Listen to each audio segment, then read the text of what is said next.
अक़वाम मुत्तहिदा ने फ़लस्तीनी सरज़मीन पर कायम गैर कानूनी बस्तियों से ताल्लुक़ रखने वाली दर्जनों कंपनियां ब्लैक लिस्ट कर दी।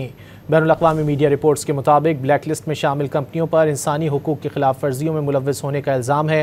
ब्लैक लिस्ट में अमरीका, कैनेडा, चीन, बरतानिया और यूरोपीय ममालिक की तामीराती सामान और मशीनरी फराहम करने वाली कंपनियां शामिल हैं। ब्लैक लिस्ट शुदा कंपनियों की तादाद 158 हो गई है। अक़वाम मुत्तहिदा ने फ़लस्तीनी सरज़मीन पर कायम गैर कानूनी बस्तियों से ताल्लुक़ रखने वाली दर्जनों कंपनियां ब्लैक लिस्ट कर दी। बैनुल-अक़वामी मीडिया रिपोर्ट्स के मुताबिक ब्लैक लिस्ट में शामिल कंपनियों पर इंसानी हुकूक़ की खिलाफ वर्जियों में मुलव्वस होने का इल्ज़ाम है।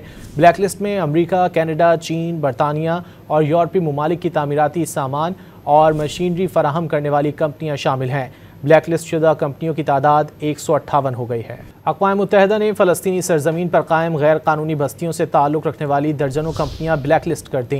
बैनुल-अक़वामी मीडिया रिपोर्ट्स के मुताबिक ब्लैक लिस्ट में शामिल कंपनियों पर इंसानी हुकूक़ की खिलाफ वर्जियों में मुलव्वस होने का इल्ज़ाम है। ब्लैक लिस्ट में अमरीका, कैनेडा, चीन, बरतानिया और यूरोपीय ममालिक की तामीराती सामान और मशीनरी फराहम करने वाली कंपनियां शामिल हैं। ब्लैक लिस्ट शुदा कंपनियों की तादाद 158 हो गई है।